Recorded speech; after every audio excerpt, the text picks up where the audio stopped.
Previously on Small Kind Ding Repairs. So the question I always get asked is, when using expanding PU foam, is it possible to tint the foam to match the board that we're repairing? We're going to see if we can tint our foam to red to try and match the foam that's been painted beneath this fiberglass.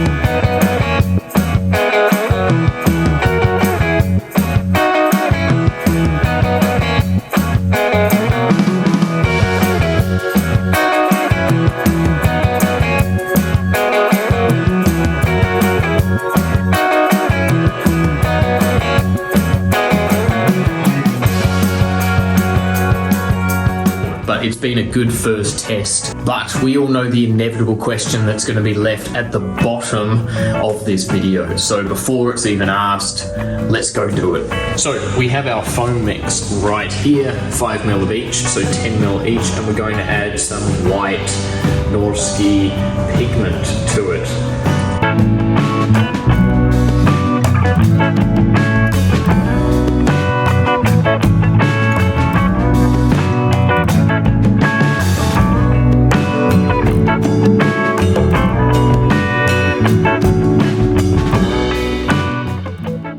So I thought this video was done. I was going to end by showing our white tinted foam in comparison to a white board, and that was it. But then two boards came in and it gave me an idea. So this is the foam that has been tinted white. You can see on this white board, the foam is still a little bit yellow in comparison. It's certainly not as bright of a white, but it's not yellow. So on the left here, we have a foam pour, and this has no tint in it at all. So that is the natural color of our pour foam if we don't add anything to it. Although our white tint isn't as bright white as our surfboard here, it's certainly much better than the one on the left with no tint in it.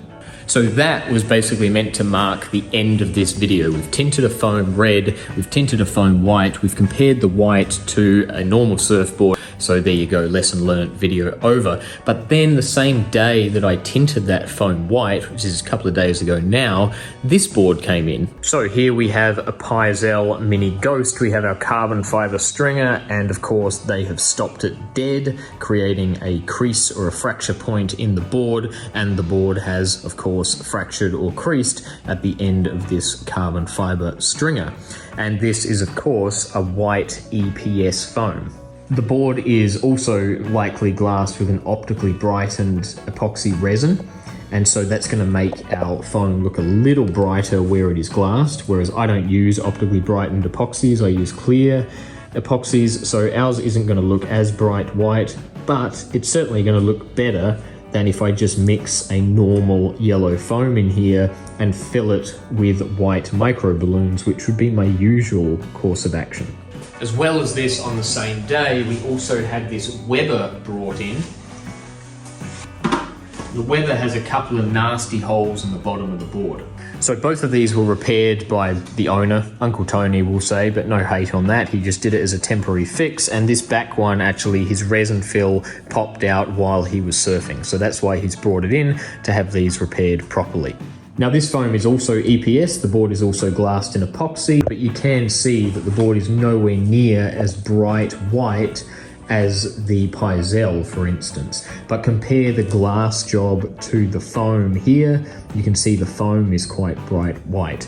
So what we're going to do is we're going to tint our foam white for both of these repairs. Now we've already watched one repair process, so I will skip through or fast forward through the repetitive stuff, but we will definitely have a look at tinting this foam white and see how it goes with these two repairs. And two kind of different boards, although they're both epoxy and they're both EPS, they're very different ages. The final finish of them is different. So I feel like it's going to be a good test between the two, and we'll see if there's any benefit to doing this with our yellow foam.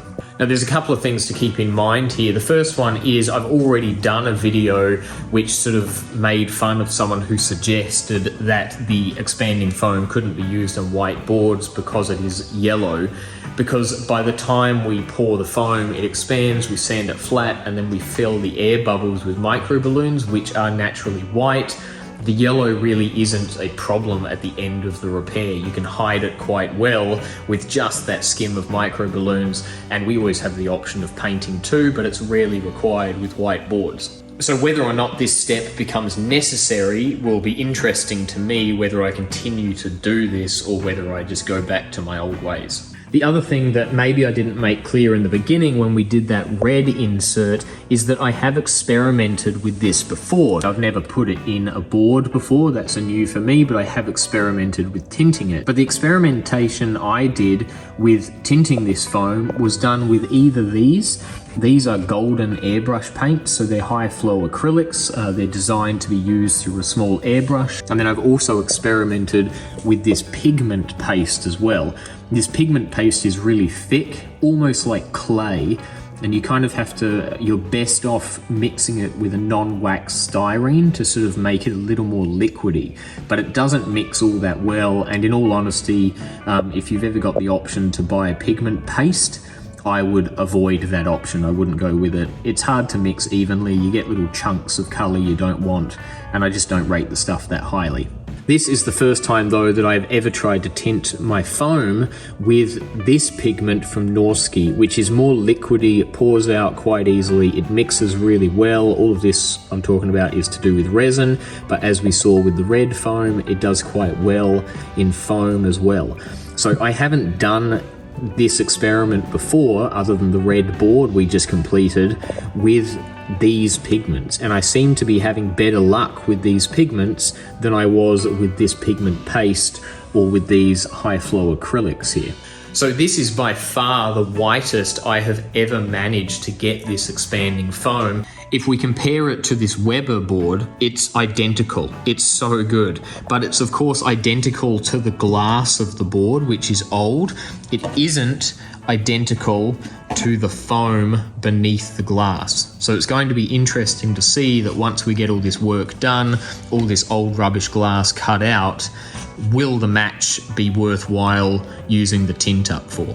So our Paizel is all cut out and sanded and ready for its foam pour. I haven't touched the Weber yet, so I'm going to prep this right now, remove all this glass, remove all this old resin, get it ready for a foam pour. Exciting. Few inches later. All right, folks, we are set up. So we've removed the damaged glass and the failed repair from here and here, so we're ready for our foam pour. We're ready for our foam pour, and like I said earlier, the Paizel I had already cleaned up, so we've removed all the damaged glass, the damaged foam, and also ready for a foam pour. Now, it's 8 o'clock at night. I've specifically done this because the mechanics next door are so noisy, so I've left these two jobs until this time, so the mechanics have gone home, and I can talk to you without a bunch of in the background.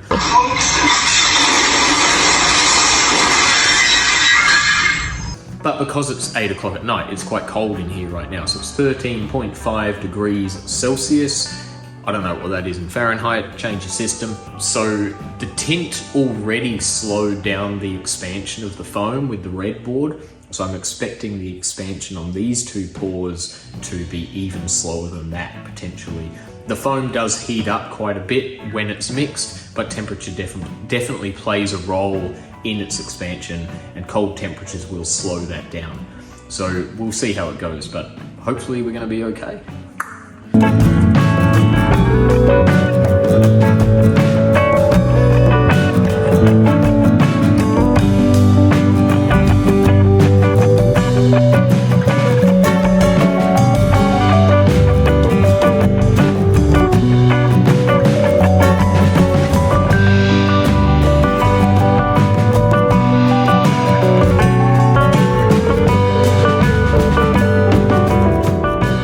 Foam is poured, you guys. So as a preliminary look, the Weber is looking pretty good. Color match wise, it's perfect so far. There's terrible lighting in my glassing shed for filming, but you can see that the color is, yeah, pretty bang on. But depending how many air bubbles are in these things, I'm gonna have to screet it to fill those air bubbles with micro balloons anyway, which is a bright white, unless I try to tint my filler this kind of sort of more of an off-white color, you know. And then when we get over to the Pizel, yeah, total waste of time. I mean, this is the same amount and the colors came out the same on both batches, but this is so white, you know, and I just don't think it's possible right now, at least maybe with some more experimenting, to get this foam this white. But luckily we're gonna screet this with our micro balloons too to fill our air bubbles, so that will fix our problem. So yeah, interesting so far, but we'll see how the process goes. It is quite normal to get air bubbles in that expanding foam if you're new here, especially when you're pouring it on EPS, because you're pouring your foam on top of that EPS and it's cold. That EPS is breathing, and so it's just sucking air in and out through your liquid foam. And so it happens with PU blanks as well, or polyboards as well, but yeah, it's especially prevalent in EPS. So that foam will always need screeting with micro balloons. You can, in theory, sand that foam down and then mix up some more foam and fill each individual air bubble with more foam and hope that that expands inside that air bubble. But it is hard to get that expanding foam deep down into those air bubbles, and there is a risk, especially with EPS, that it's just going to breathe through your new batch of expanding foam and leave an air bubble in the same spot anyway. So you'll just be forever filling. So it is much easier just to fill it with your micro balloon mix. I did have some other epoxies to glass as well, but right now I'm cold and I'm hungry and the supermarket's going to close in 15 minutes. So I'm going to go home and I'll pour that epoxy tomorrow. And we'll have a look at that foam, sand that down, fill it, and see how we're looking. Tomorrow. Well, it is the following evening and our foam has all cured, and it seems to have cured well. So it's expanded as expected. There's definitely some density, some hardness to it. It's gonna sand fine. It isn't squishy. I can't break it with my hands. It's not brittle. So the tint doesn't seem to have affected the overall performance of the foam. So let's give it a sand and see what we've got air bubble wise and how much screeting with micro balloons is going to be required.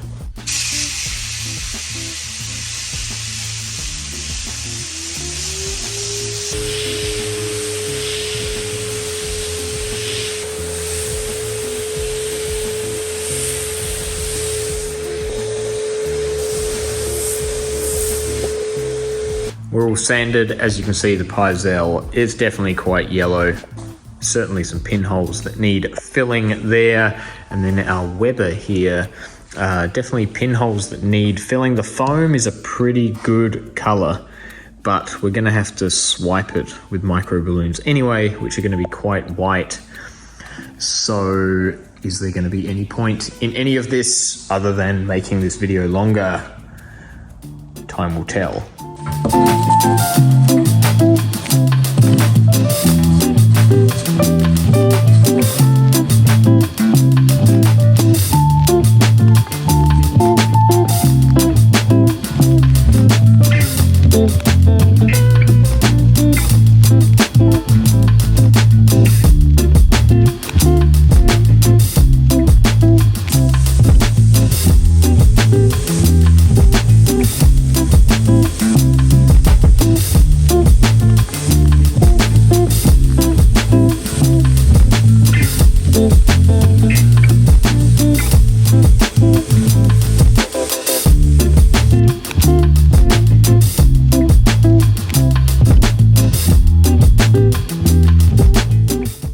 Make no mistake that the reason this board creased is because of the end of this carbon fiber. And although you can't see it, there is actually a clear material. This would have been like carbon fiber tape.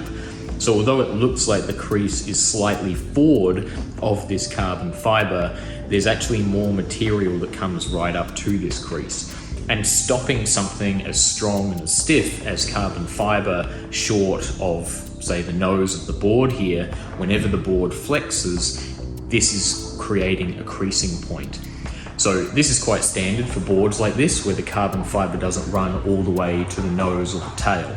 So we need to think about this during our repair process of a crease as well. So we started by using foam instead of resin and micro balloons. So we dug this whole area out, removed all of the damage, and then we replaced the broken foam and the missing foam with more soft, kind of spongy foam in comparison to fiberglass and resin. If we had filled this entire hole in the board from rail to rail with a hard material like micro balloons, we are once again creating a snapping point, actually two snapping points, one on this end of the dig out and one on this end of the dig out or side of the dig out. So it will just buckle again because we're going to be putting a really hard material from rail to rail. So we've avoided that by using minimal micro balloons and maximum foam. Now when it comes to glassing, we do the same thing. So I have spoken about this before in a specific crease video, but the number one thing we don't want to do is cut our fiberglass in a straight line from rail to rail, because we're just going to replicate and actually make worse this original crease point. And our board will end up just creasing at the, or further away from the original crease at the ends of our repair. So this is one patch of 4 ounce here. This is going to protect our repair. It's going to wrap the rails. And because we haven't cut the cloth straight across from rail to rail, we've cut it in kind of a diamond pattern. This is going to distribute that flex and the stress from that flex along a longer line as opposed to just going straight across. Now, even though we've done this, there is still a risk that we buckle again at the end of our repairs, but we're going to put another layer over the top of this. So this is our second patch of glass. This is also 4 ounce. So we're going to have a total of 8 ounces of glass over our damaged area. And then we'll only be adding 4 ounces to the outside of that repair. We don't want to add too much. In reality, this board probably has 8 to 10 ounces of glass. It'll either be a double 4 or a 4 and a 6 when it was originally constructed. Probably a double 4 if I had to guess. So when we lay this over, we want it to expand further than our original piece of glass beneath it. I always put my bigger glass on top of my smaller patch. Some people do the opposite. I'm not into it, but you do whatever suits you. So at the nose end, we do have the option of just ending our cloth here shy of the nose, but why bother? It just creates another risky spot for creases in the future. So we may as well run our cloth all the way up to the end of the nose, and that way we eliminate that risk completely from this side of the repair. The board is never going to crease north of our repair again. It's really important, especially with boards like this that are stringerless, that we wrap the rails, and we're going to wrap half of the rails with our first patch of glass. I should move that over a bit, but it's going to be more about there. And then our second layer of glass is going to wrap all the way through to the tuck. So aside from the stringer in surfboards, the rails are the strongest pieces. They have the most glass on them. So we want to reinforce that, and that's going to help prevent this board from buckling again. So we always want to wrap the rails. It's not necessary on this board to wrap the rails all the way up to the nose, so I've just cut the cloth so it laps where we want it on that repair to reinforce that. And then north of our repair, it's just going to be the deck side of the board that wanted to wrap the rails. So that is the thinking behind these cloth patches.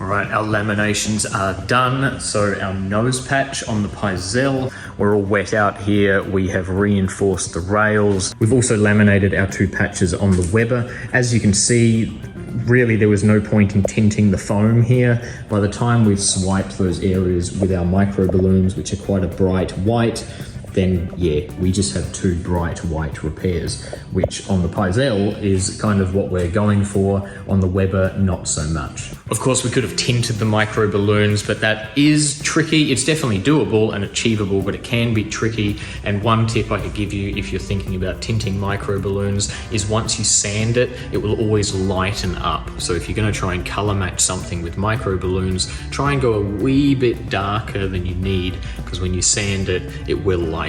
Just while we're waiting for that epoxy to cure, we may as well continue talking about those buckle points or those creasing points from one side of a rail to another, because they are everywhere in surfboard construction and things to avoid. Now, I have no doubt that you would have seen a pattern like this on a surfboard before. So this darker area here is a cloth patch which should go over all of the fin boxes. Sadly, in the case of this board, it doesn't, which kind of defeats the purpose. But alas, that's not what we're talking about. So notice the pattern that the cloth has been cut in here. It's not straight across the board, it's off in a hourglass kind of shape, and that's to again alleviate that potential buckle point there while still reinforcing the tail and in theory the boxes if this patch actually went over the boxes. But that's a whole nother subject. There is another type of thing that can create buckle points too, and you'll notice with this board that the back of these keel boxes here and the front of our quad boxes are actually perfectly aligned, and this is another really easy way to create a buckle point. The board can potentially, when put under stress, fold on this because it has all these box ends here which are strong and they're much harder and denser than our foam. It can create a buckling point there. So if you are in a position where you're installing boxes into a board, keep that in mind, and it is a good idea to overlap boxes, even just a little bit. We can see it on this board here, which may or may not be intentional, and of course it's a different fin setup completely to this one here, but you notice that the ends of these boxes run straight through our longboard box. If we had moved our longboard box back here to line up with these two side fins, we now have quite the potential for buckling at the tail end of the board. So there are a lot of things to think about when it comes to boards buckling, not only in repairs, but also in the construction of surfboards.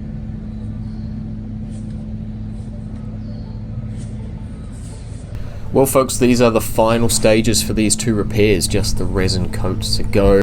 As usual, a big thank you and shout out to the members of the channel, and in this video in particular to Fred Smith, who is the most recent member to the channel. Look forward to getting to know you, Fred, and thank you for signing up and joining.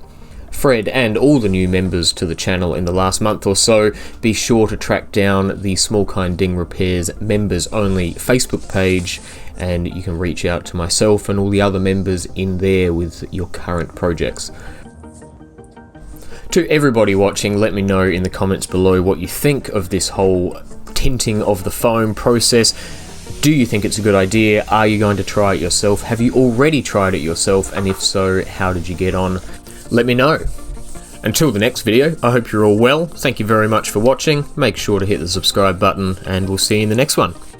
Ladies and gentlemen, we are at a stage now where we can have a look at the finished product. So the Weber actually needs a little bit of a sand and a polish, but we're basically at the finished stage at this point. The Pizel, on the other hand, is all finished up, ready to go. Gonna call the customer, get him to pick it up. Sanded, polished, minted. So two quite interesting boards to test this theory on. The Weber was interesting because our foam actually matches the color of it quite well, and adding that little bit of white tint to our naturally yellow expanding foam, it actually made our foam match the board, I'm gonna say, perfectly. Now this board obviously wasn't this yellow when it was first created, but with age it has yellowed off a little bit, so it would have been really nice if we could have left our foam as it was, but of course it needs screeting with those micro balloons in order to fill any pinholes which occur in our pour foam, and so those micro balloons are super white. Could I have tinted the micro balloons before I screeted those pinholes in our two foam patches? Yes, that is definitely possible. I could have tried to make it sort of an off-white color, but it is quite hard to get that perfect mix. And even if we had done that, we would have still had quite an obvious border around our repair, and those are really hard to hide, and that's why painting, I believe, is the better way to go about it, should the job require it, because you're able to blend that color out and spread it over a greater area. Whereas even if you're tinting your micro balloons to a perfect match, you still can't blend that color out. And so because of the border of those different textures, we got fiberglass over foam here and fiberglass over micro balloons here, there's just a different texture, and that edge is still gonna show. So being able to blend with paint is definitely the most guaranteed way to hide something like this. should the job require it. It's a similar story with the Piezel. As we know though, I wasn't able to get our foam such a bright white as this fresh EPS, and also combined with that optically brightened epoxy resin over the top, it was still slightly yellower. And then we've added our bright white micro balloons, which are very white, but we can see bits of our foam through the micro balloons because it's only a tight skim of micro balloons, and even white on white, we're going to have this obvious edge to a repair. So again, if we really wanted to hide this crease well, we would probably paint all the way up to the nose and then blend down the board and hide our paint edge around here somewhere.